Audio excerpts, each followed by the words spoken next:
ನಮಸ್ಕಾರ ಎಲ್ಲರಿಗೂ, ನನ್ನ ಯೂಟ್ಯೂಬ್ ಚಾನಲ್ಗೆ ನಿಮಗೆಲ್ಲ ಸ್ವಾಗತ. ಇವತ್ತು ನಾನು ಗಿಡಗಳನ್ನು ರಿಪೋರ್ಟ್ ಮಾಡೋಣ ಅಂತಂದೇಳಿ ಇವಾಗ ಮಣ್ಣೆಲ್ಲ ನಮ್ಮ ಒಂದು ಪಾಟಿಗೆ ಹಾಕಿ ರೆಡಿ ಮಾಡ್ಕೊಂಡಿದ್ದೀನಿ. ತುಂಬ ಕೆಳಗೆ ಗಿಡಗಳನ್ನು ಹಾಕಬಾರ್ದು, ಮೇಲೇ ಗಿಡ ಅಂದರೆ ಅರ್ಧಕ್ಕಿಂತ ಸ್ವಲ್ಪ ಮೇಲೇ ಇರಬೇಕು. ಯಾಕೆಂದರೆ ಬೇರು ಕೆಳಗೆ ಚೆನ್ನಾಗಿ ಅದು ಹರಡ್ಕೊಳ್ಳುತ್ತೆ. ಗಿಡದಲ್ಲಿ ಜಾಗ ಅದಕ್ಕೆ ತುಂಬ ಕಡಿಮೆ ಆಗುತ್ತೆ ಕೆಳಗೆ ಹಾಕ್ಬಿಟ್ರೆ ನಾವು.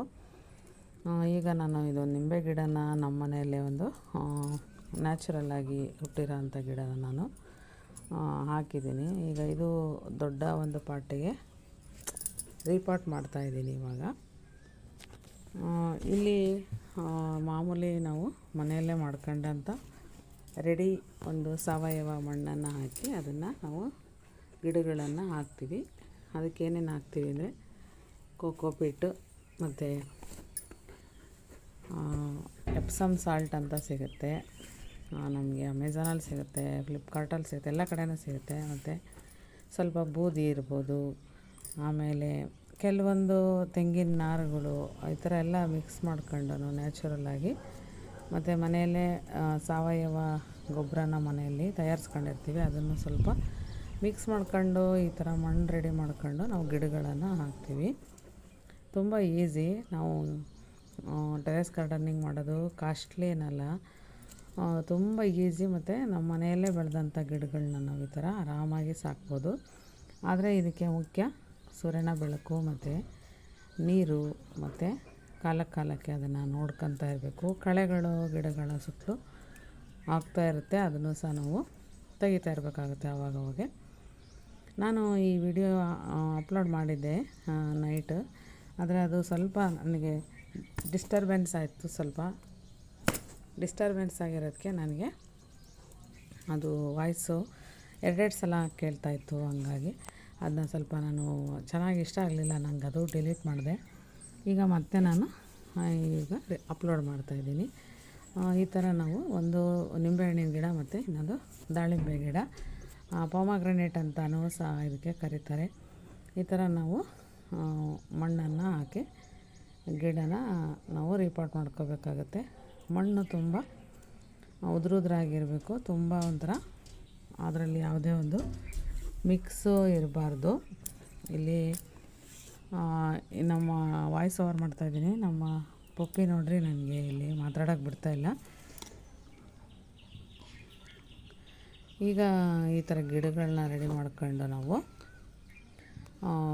ನೀಟಾಗಿ ಅದಕ್ಕೆ ಹಾಕಬೇಕಾಗುತ್ತೆ. ಇಲ್ಲಿ ಕರಿಬೇವು ಗಿಡ ಇತ್ತು, ಕರಿಬೇವು ಗಿಡನೂ ಸಹ ನಾನಿಲ್ಲಿ ರೀಪಾಟ್ ಮಾಡ್ಕೊಂಡಿದ್ದೀನಿ. ಅದನ್ನು ಸಹ ಇವತ್ತು ನೀರನ್ನು ಸಹ ನಾನಿಲ್ಲಿ ಗಿಡಗಳಿಗೆ ಅವಾಗಪ್ಪ ರೀಪಾಟ್ ಮಾಡಿದ ತಕ್ಷಣ ಅವಕ್ಕೆ ನೀರನ್ನು ಹಾಕಬೇಕಾಗುತ್ತೆ. ತುಂಬ ಜಾಸ್ತಿ ಯಾವುದೇ ಗಿಡಗಳಿಗೆ ನೀರು ಹಾಕ್ಬಾರ್ದು, ಹರಿಯೋ ಥರ ಹಾಕಲೇಬಾರ್ದು. ಅದು ಮಣ್ಣೆಲ್ಲ ಹೊರಗೆ ಹೋಗ್ಬಿಡುತ್ತೆ. ಅದರ ಒಂದು ಗಿಡ ತುಂಬ ಲೂಸ್ ಆಗುತ್ತೆ. ಹೊಸ ಗಿಡಗಳಿಗೆ ಯಾವುದಕ್ಕೆ ಆಗಲಿ ತುಂಬ ಜಾಸ್ತಿ ನೀರನ್ನು ಹಾಕಬಾರ್ದು.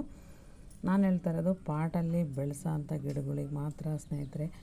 ಭೂಮಿಯಲ್ಲಿ ನಾವು ಮಣ್ಣಲ್ಲಿ ನೇರವಾಗಿ ಗಿಡಗಳನ್ನ ಹಾಕಿದಾಗ ಆ ಭೂಮಿಗೆ ಅದು ಎಳ್ಕೊಳ್ಳೋ ಆ ನೀರನ್ನು ಅದನ್ನು ಹಿಡಿದಿಟ್ಕೊಳ್ಳೋ ಅಂಥ ಕೆಪಾಸಿಟಿ ಇರುತ್ತೆ. ಆದರೆ ಈ ಪಾಟಲ್ಲಿ ಹಾಕಿರೋದು ಅವಕ್ಕೆ ಕೆಪಾಸಿಟಿ ಇರೋದಿಲ್ಲ ನೀರನ್ನು. ಹಾಗಾಗಿ ಗಿಡ ತುಂಬ ಕೊಳೆತು ಬಿಡ್ತವೆ ಜಾಸ್ತಿ ನೀರು ಹಾಕಿದ್ರೂ ಸಹ. ಬೇಸಿಗೆಯಲ್ಲಿ ನಾವು ಒಂದೆರಡು ಹೊತ್ತಂತೂ ಗಿಡಗಳಿಗೆ ನೀರನ್ನು ಹಾಕಲೇಬೇಕಾಗುತ್ತೆ. ನನಗೆ ಬಂದಿರೋ ಅಂಥ ಒಂದು ಈ ಗಿಡದ ಬಗ್ಗೆ ಗೊತ್ತಿರೋ ಅಂಥ ವಿಷಯಗಳನ್ನ ನಿಮ್ಮ ಹತ್ರ ನಾನು ಶೇರ್ ಮಾಡ್ಕೊಂಡಿದ್ದೀನಿ.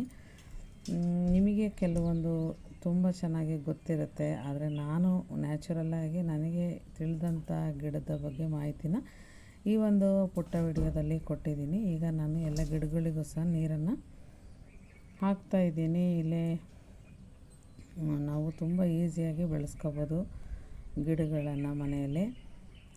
ನಮಗೆ ನ್ಯಾಚುರಲ್ಲಾಗಿ ಮನೆಗೆ ಸಿಗೋ ಅಂಥ ವಸ್ತುಗಳಿಂದನೇ ನಾವು ಆ ಗಿಡಕ್ಕೆ ನಾವು ಒಳ್ಳೆಯ ಫರ್ಟಿಲೈಸರನ್ನು ತಯಾರಿಸ್ಕೋಬೋದು ಮನೆಯಲ್ಲಿ.